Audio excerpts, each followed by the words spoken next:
This one mistake will completely ruin the look of your metal panels, and most people don't even realize they're doing it. This is where a lot of beginners and DIYers get it wrong. Whenever they're fastening their metal panels down, they'll try to eyeball straight with the material they're screwing the panels down to, and what ends up happening, they'll get a couple straight then start running off. Then once they realize they're a couple inches off, they'll jump back, then they'll be in line with their material. So I'm going to show you how to fix that with this method. To mark the metal where the screws are going to need to be placed and have a nice uniform look across the ceiling, I first go to each end of the ceiling, place it back into the J channel, and measure right to the center of the truss from each end of the ceiling and in the center. So I marked up here, and I got 47 inches to the center of this truss, and I got 23 1/8 to the center of this truss. And what I like to do is measure this end, the other end of the ceiling, and in the middle, and get the difference between each measurement, and then get one measurement that's going to hit the center of the whole truss or ceiling joist or floor joist, whatever term you want to use for what this is. And then that's going to be how we determined our screw pattern.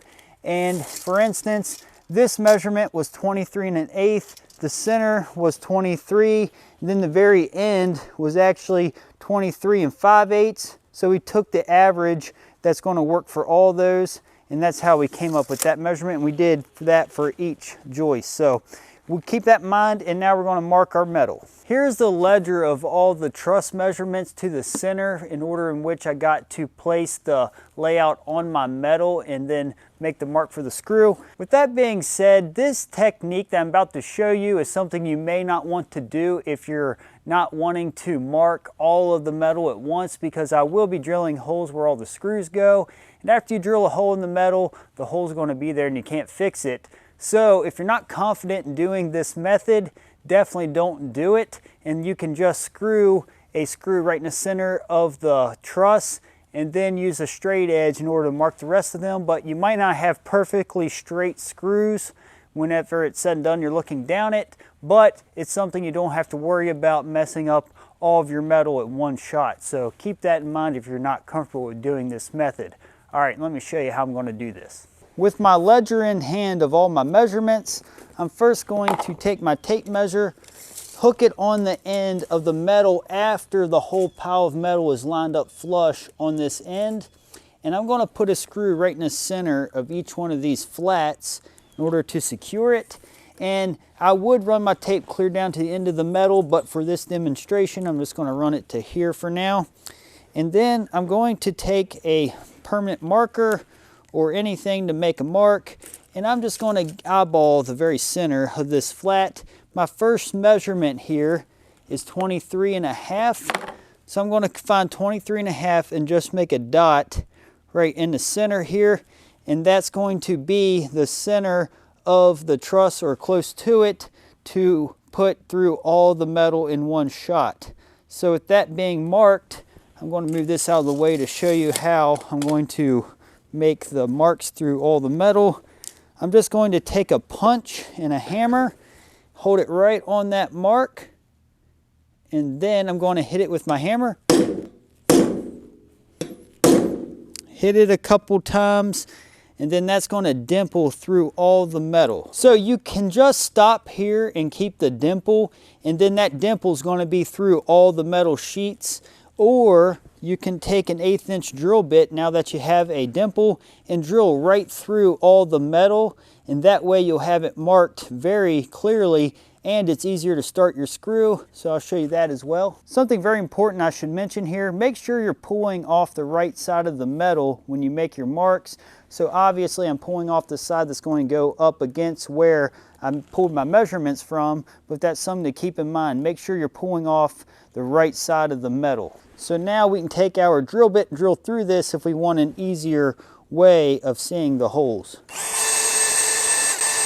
So you could do that as well just by placing a hole, but me personally, I'll probably just dimple and move forward. So for a quick way to do this, I'm just going to hook my tape measure down, lock it into place, and then go through and mark the measurements off the ledger onto the metal. A good method that we found is I had my helper read off the ledger the measurements as I marked them onto the metal. Now as you can see, the whole stack of metal is now dimpled and measured out correctly for the screws, and now installation will be much quicker. I now got the whole ceiling screwed off. Now there's a technique I wanted to show you that you may have to do while you're screwing off your ceiling. Actually, there's two different things you can do in this case. So as you can see, this screw had to be angled slightly to the left here in order to hit this truss. And the reason why that is, whenever you make these dimples, like I said earlier, you get the average. Some of them are going to be on the edge of the truss because the truss is only 1.5 inches wide.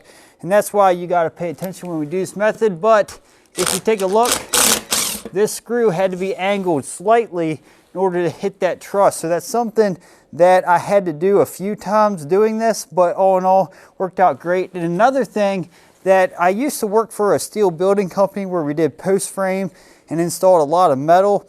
Sometimes we had to get the 2.25 inch screws, I believe what they were, or 2.5.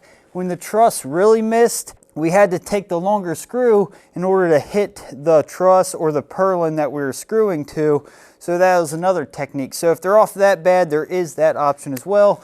But thankfully I didn't have to do that here. So as you can see, just had to angle it a little bit to hit into that truss. Now that technique of being slightly angled is only really good for ceilings. Whenever you're on a roof, you really want to try to avoid that because of water getting underneath of the washer, but because we're doing this as a ceiling, clearly we don't have to worry about that. If you'd like to see exactly step by step how I installed all of this metal ceiling, check out this video. It'll help you out.